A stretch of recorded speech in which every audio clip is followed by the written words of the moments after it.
Suppose that we... Well, that's a particular message. But I looked and to your proposed website, and I turned to page 51. It says, save the date, Lily and Luke, November 17, 2017. So what's the message if it says save the date, Lily and Lillian, or Lily and Marion? What's the message there? That's an invitation to celebrate a marriage. But why is it your invitation? I go to a wedding website. It's something that I send, meaning you, your clients. I send it to my family and friends, or Lily and Luke send it to their family and friends. You don't send it. They go to this website. You're not inviting them to the wedding. Lily and Mary are. So how has it become your message? In the same way that it is the message of a ghostwriter who writes an anonymous press release or a book, it is still that writer's speech. The whole point of the compelled speech doctrine is to ensure that... What's the limiting line of yours?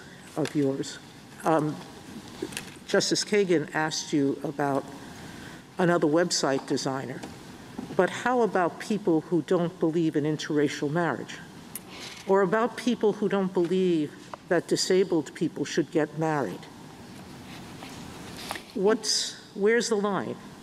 I choose to serve whom I want if I disagree with their personal characteristics like race or disability. I can choose not to sell to those people? This website? Because it's my speech? Not at all, Your Honor. The Hurley framework provides that in a public accommodation context, the first thing the court looks at is the speech creator otherwise serving those in the protected class and expressing other messages? In the context of race, it's highly unlikely that anyone would be serving Black Americans in other capacities, but only refusing to do so in an interracial marriage context. It's not impossible.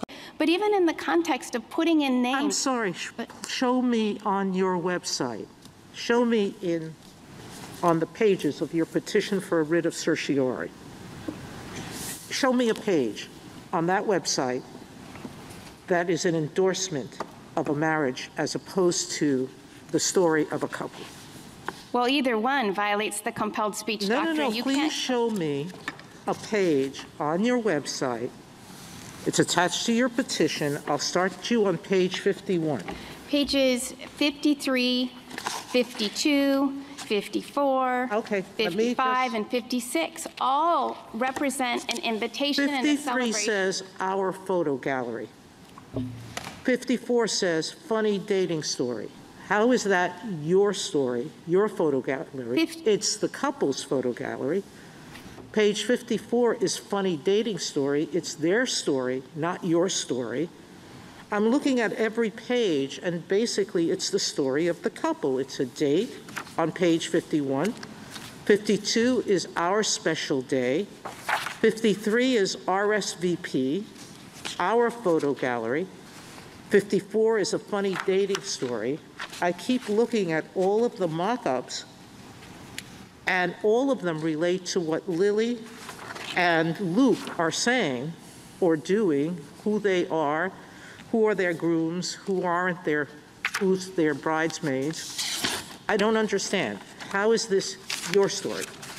It's their story. If you're asking whether, first of all, book authors, newspaper editors, those who write all kinds of publications may be writing about someone else's story, but it's still their speech, and it's still protected. They're not public accommodations in the same way.